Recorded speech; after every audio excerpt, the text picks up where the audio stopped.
Hello and welcome to the Silver King's War. I'm Michael Sievers, the writer, producer, and creator of this podcast series about my father's Second World War as a B-26 bombardier. Today, we continue in our transition for the Silver King as he moves from active duty and being an Air Corps officer to life as a civilian. And we have another bonus episode which follows the reading of Rebecca West's article in The New Yorker about the Nuremberg trials. 41 years ago, in April of 1982, a writer named Leslie Garris wrote an article about Dame Rebecca West for the New York Times magazine. Leslie Garris, born in 1943, has written on literary subjects for many national magazines and newspapers, and may be best known for her New York Times Magazine profiles that include Rebecca West, John Fowles, and Harold Pinter. Leslie is the granddaughter of Howard Garris, who is the creator of the famed Uncle Wiggily series, along with his wife Lillian.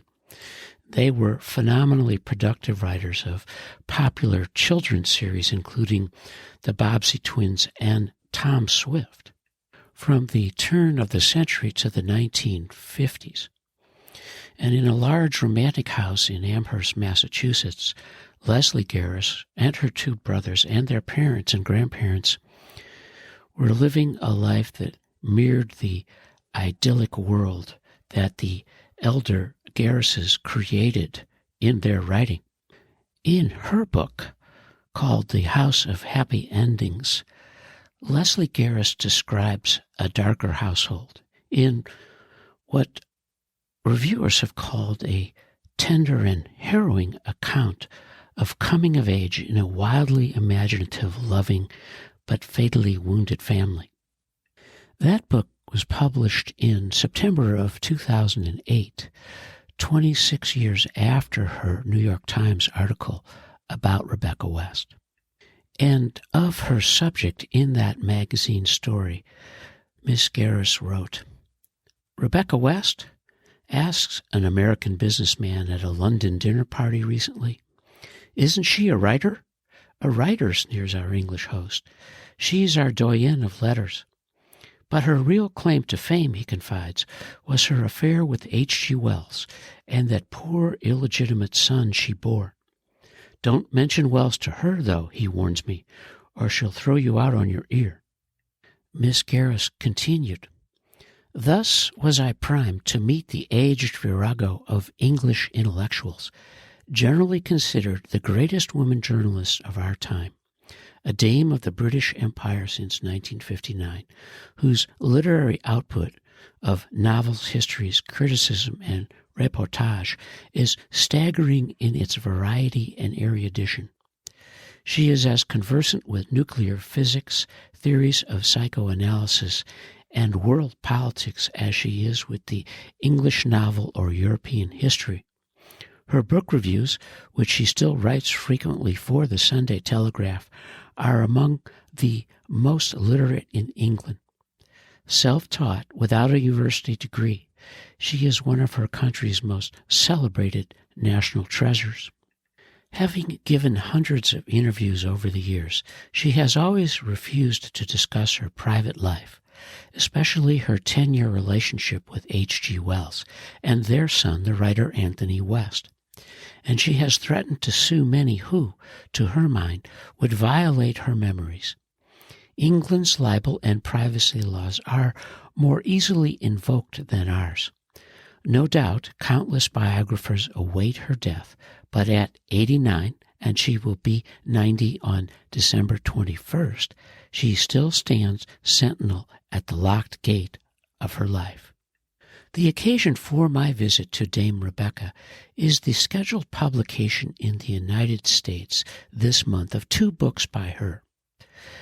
The Young Rebecca, Writings of Rebecca West, 1911 to 17, and a collection of feminist and socialist newspaper articles selected and introduced by Jane Marcus, and 1900, a new essay accompanied by lavish illustrations, which is a historical meditation on the turn of the century.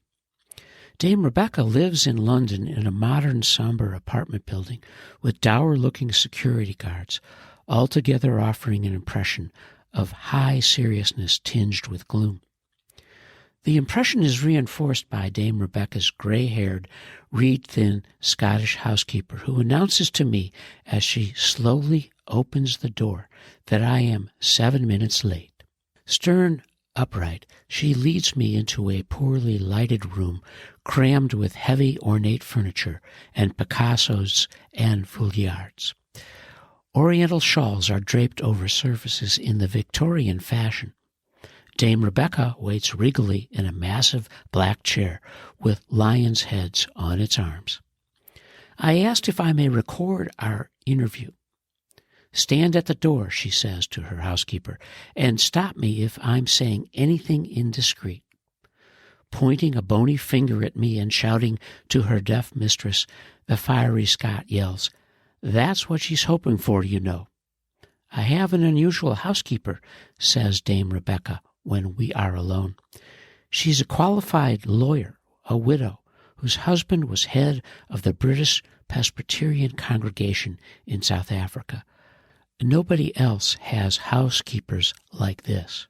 Imagining this fervent Calvinist lawyer listening avidly outside the door, I begin cautiously, asking about 1900. "My dear, I must admit to you that when I thought about the year 1900, I thought about Queen Victoria, and then imagined my horror in finding that in the last 3 weeks of the year, Einstein had given his first lecture about relativity, and Planck had given his first lecture about quantum mechanics. Then I realized what I'd gotten myself into." She laughs loudly, but I thoroughly enjoyed writing it. Dame Rebecca wears a long blue silk dress of riotous pattern, heavy gold bracelets, sapphire rings. Her face, square, jolly, shaken by a tremor when she talks, gives an unsettlingly fierce impression, possibly because inch-thick glasses both magnify and blur her cold brown eyes. Forever the skeptic, comfortable with paradox, she speaks critically of Einstein's peculiar attitude to Heisenberg's theory of uncertainty, which states that the act of observing the movements of a microscopic particle changes the course of that particle, thus rendering accurate observation impossible. "Uncertainty was horrible to Einstein," she says with wonder. "From one point of view, the universe seems so carefully planned, and yet it's often not for man's convenience. If I'm allowed to speak out on Judgment Day, I'll certainly say he made mistakes. What about the human knee, which is a model of bad construction?" Dame Rebecca's career seems a model of eclectic construction.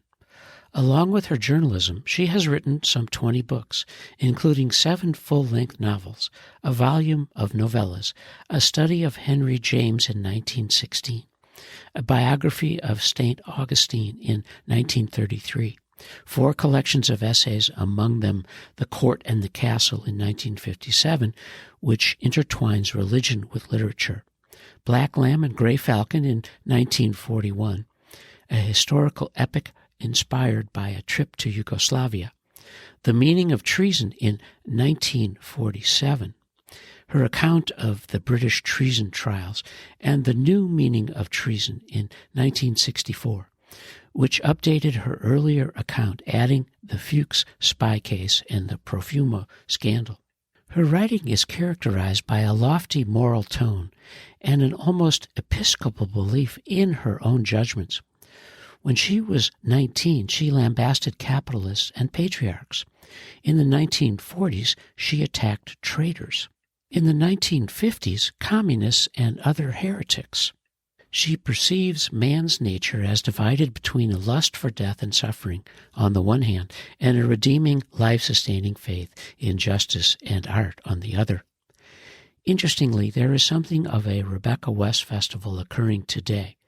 In addition to her early work being reissued in England, 3 novels have just been republished in the United States.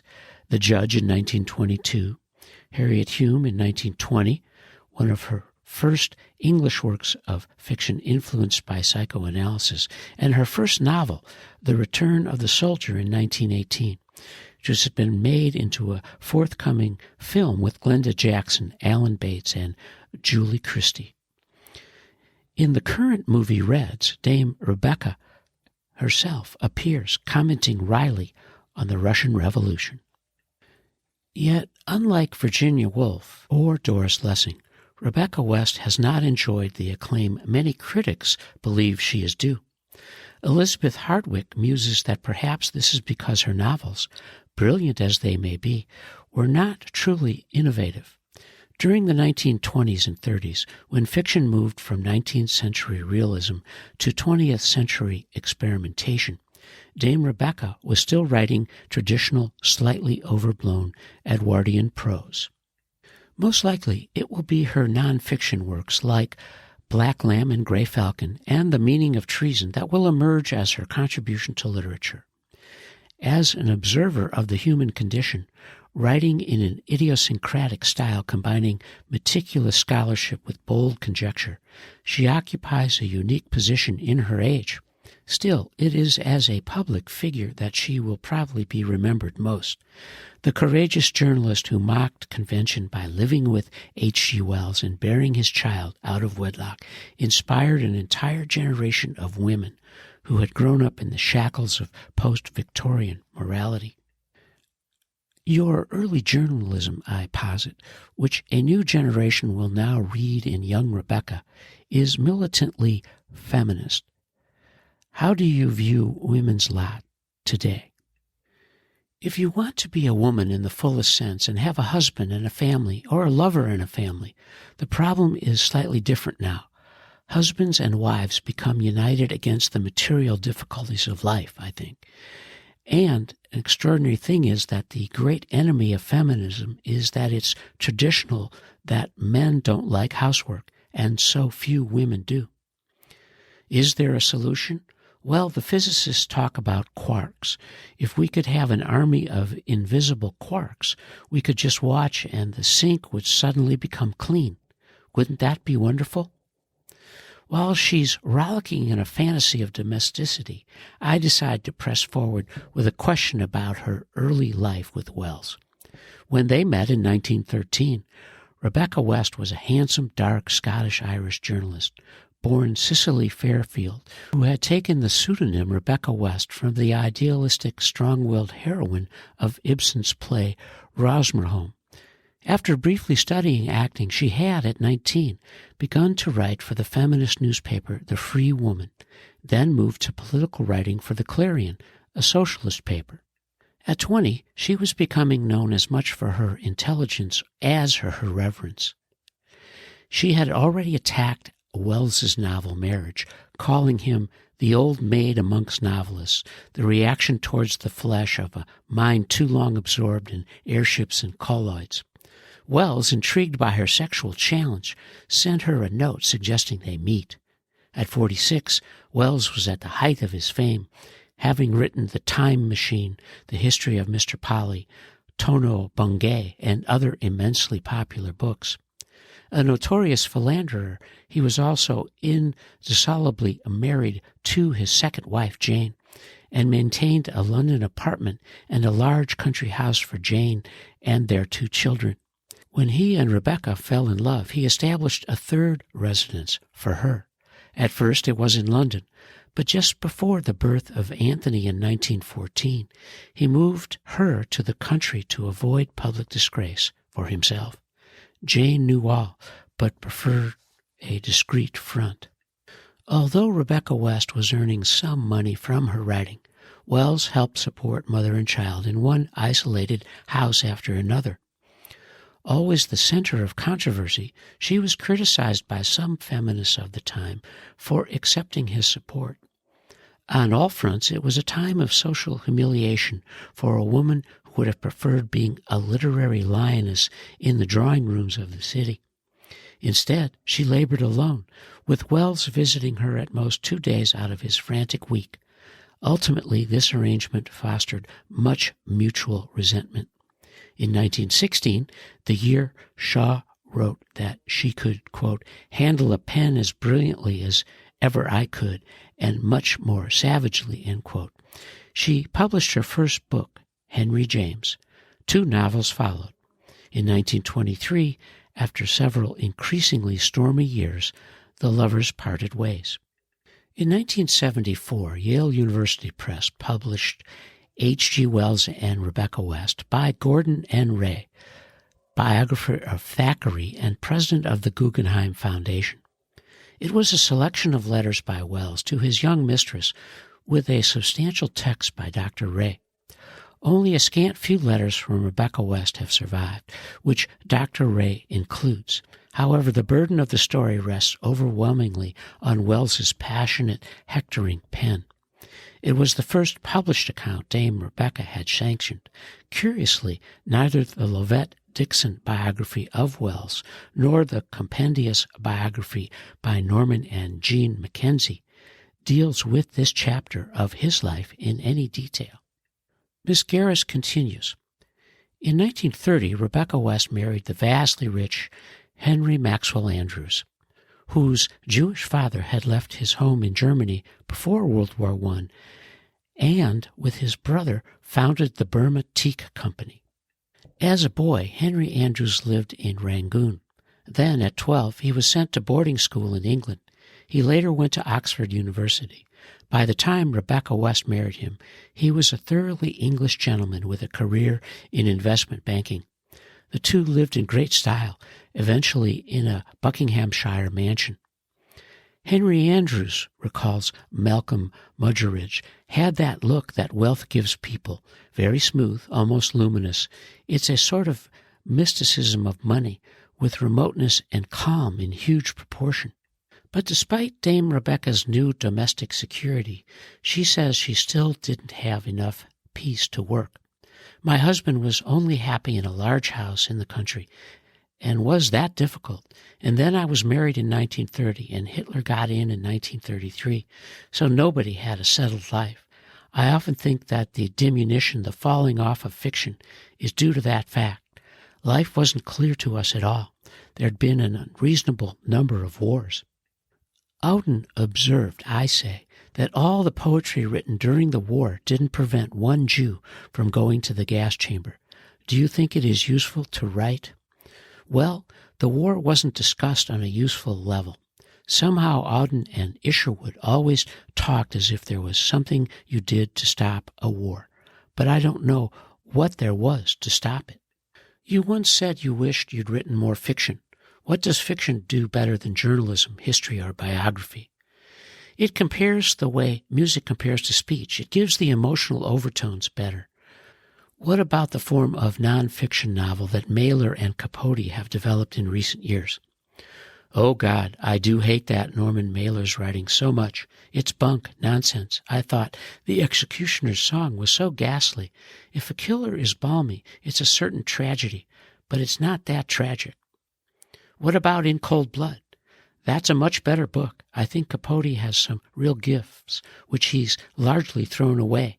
He got all fancy, didn't he? But Norman Mailer doesn't strike me as a writer at all. I think he's just nothing. And I must say that when I met him, I thought he was a terrible bore. He looked like the kind of man who's the son of a family friend, and when he calls, he breaks up a good party. I remember a hostile remark he made to me. He suddenly looked at me and said, "You look cruel, like a Hindu." What did you reply? I wasn't interested enough to say anything. In 1937, Dame Rebecca, with her husband, journeyed to Yugoslavia, where she began Black Lamb and Grey Falcon, a 1,000-page study of the Balkan states going back to the Roman Empire. It was an examination of the forces of good and evil, and propounded the view that while pacifism might individually be a moral position, it would never do if civilization were to be protected from barbarians. Published in 1941 after the fall of France to the Nazis, it was a dark work and marked her emergence as a writer who would follow a more and more conservative line. She had already shed her hatred of capitalists when she married Henry Andrews. At the beginning of your career, you were excited about the formation of the Labor Party as an experiment in equality. As an intellectual, what do you think about the elitism of your educational institutions? Well, socialism hasn't affected education that much. You see, the worst thing about reformism is that you never start with a clean plate. You couldn't possibly destroy the older schools because they provide so much in resources. Winchester, for example, creates a lot of prigs, but it does a lot of good too. Boys are taught not to be afraid of learning hard subjects. They're intellectually arrogant, which is all to the good. If you're taught you can do anything, then you can learn Russian as easily as you can win steeplechases. In 1900, Dame Rebecca makes the curious statement that men and women don't like each other. I ask her about that. Oh, they certainly don't like each other. They feel very grouchy toward each other on the long haul. What don't they like? Oh, the way they carve the joint, or the way one talks too much or talks too little. But surely, I say, that's simply a long-term companionship, and gender is only incidental. Oh, no. People of the same sex living together, particularly men, put up with much more from each other. I found an example of that myself. Do you know what happened here? And slowly, painfully, she rises, takes her cane, refuses my offer of help, and makes her way to the window. Below us is an enclosed little park and a row of splendid Georgian houses of a luxurious cream color, all with balconies and impressive front doors. It is a hidden enclave of the rich. One day my secretary came to me, she begins in a quavering voice, and said, "Something very peculiar is happening." I looked down and saw a policeman standing on the patio of the Iranian embassy. That one there. She indicates a house on the end. He was pointing a revolver at the window, and there was a black man with a gun pointing it at the policeman. It was hideous. It was the siege of the embassy that you must have read about. Men were rushing about with guns. Well, the two of us, when we put our heads out of the window and realized it was a shootout, immediately said, "Oh, men." That's the sort of remark that justifies the statement that men and women don't like each other. On the mantel, a glass rooster looks down on this heavy woman as she regains her chair. She seems exhausted when she's not speaking, yet the moment she talks, her energy is formidable. Virginia Woolf called Dame Rebecca hard as nails, very distrustful, and no beauty. And although that description may be unkind, she seems, as she sits before me today, above all else a warrior. But now the battle is waged against blindness, deafness, and a lifetime's accumulation of fatigue.